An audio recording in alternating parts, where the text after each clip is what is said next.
Segenap ciptaan Tuhan, nyanyikan lagu pujian. Puji Tuhan, haleluya. Pancaran sinar mentari, cahaya bulan berseri. Puji Tuhan, puji Tuhan, haleluya,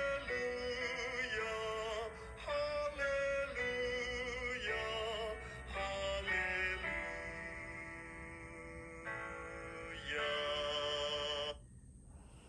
Sebelum kita mengikuti bacaan pelajaran Sekolah Sabat untuk hari ini, mari kita berdoa terlebih dahulu.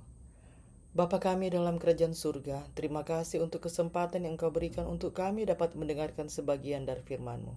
Isilah kami dengan Roh-Mu yang suci agar kami dapat mengerti apa yang Engkau inginkan kami pelajari hari ini. Dalam nama Yesus kami sudah berdoa. Amin. Pelajaran Sekolah Sabat, Senin 16 Februari 2026. Pelajaran yang ke-8 di triwulan yang pertama. Judul pelajaran Sekolah Sabat kita untuk hari ini adalah Yang Sulung dari Segala yang Diciptakan. Dalam Perjanjian Baru, istilah anak sulung atau yang sulung hampir selalu merujuk kepada Yesus, termasuk 2 kali kemunculannya dalam Kolose. Namun, bahkan ketika istilah ini merujuk kepada orang lain, itu tidak selalu berarti yang lahir pertama secara kronologis. Konsep anak sulung dalam Alkitab lebih menekankan hubungan khusus seorang anak dengan ayahnya, terlepas dari urutan kelahiran. Selain itu, ada beberapa contoh di mana anak-anak yang lebih muda justru menjadi lebih menonjol, seperti Ishak, Yakub, dan Yusuf. Daud, meskipun merupakan anak bungsu dari 8 bersaudara, diurapi menjadi raja.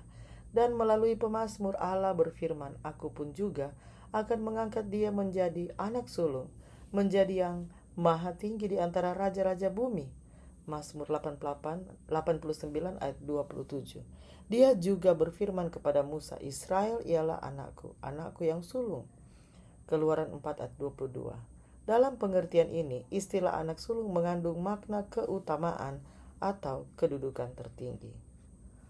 Bacalah Kolose 1 ayat 15-17. Apakah alasan yang Paulus berikan untuk menyebut Yesus sebagai yang sulung lebih utama dari segala yang diciptakan? Kolose 1 ayat 15-17. Ia adalah gambar Allah yang tidak kelihatan, yang sulung, lebih utama dari segala yang diciptakan, karena di dalam Dialah telah diciptakan segala sesuatu yang ada di surga dan yang ada di bumi, yang kelihatan dan yang tidak kelihatan, baik singgasana maupun kerajaan, baik pemerintah maupun penguasa. Segala sesuatu diciptakan oleh Dia, untuk Dia. Ia ada terlebih dahulu dari segala sesuatu, dan segala sesuatu ada di dalam Dia. Jelas bahwa Paulus tidak bermaksud menyatakan bahwa Yesus adalah makhluk pertama yang diciptakan. Sebaliknya, ia dengan tegas menolak kemungkinan itu. 2 kali dalam 2 cara berbeda, ia mengatakan bahwa Yesus menciptakan segala sesuatu. Segala sesuatu diciptakan oleh Dia untuk Dia. Kolose 1 ayat 16. Dalam kedua pernyataan ini, Yesus disebut sebagai pribadi yang secara langsung menjadi perantara melalui siapa Allah melaksanakan proses penciptaan.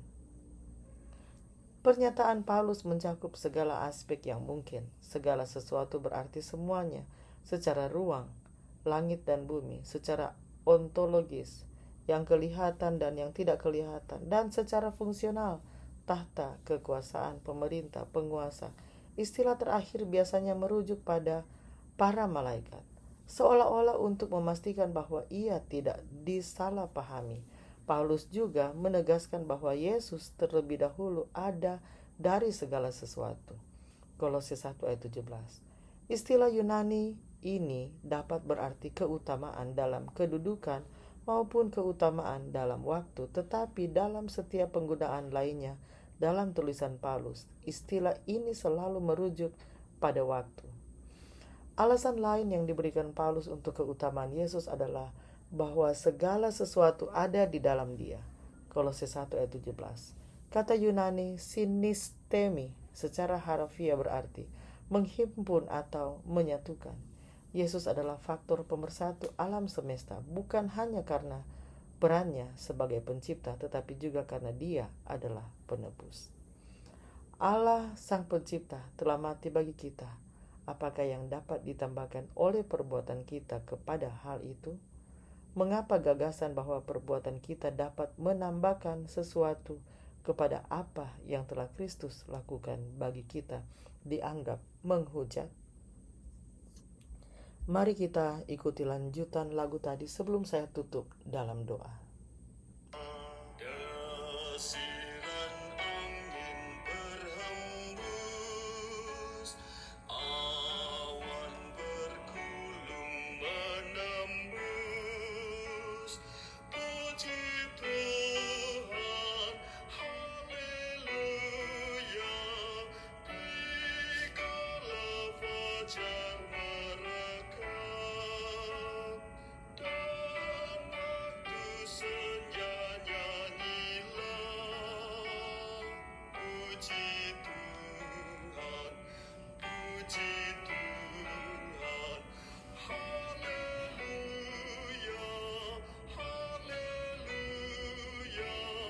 haleluya.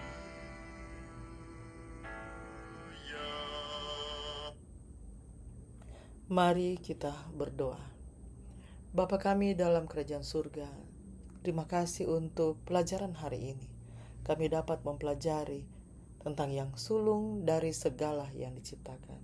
Terima kasih Engkau mengizinkan kami belajar tentang keutamaan Yesus yang adalah segala sesuatu yang telah diciptakan. Dia yang adalah pencipta, Dia yang menyatukan, Dia yang adalah pemersatu, faktor pemersatu alam semesta.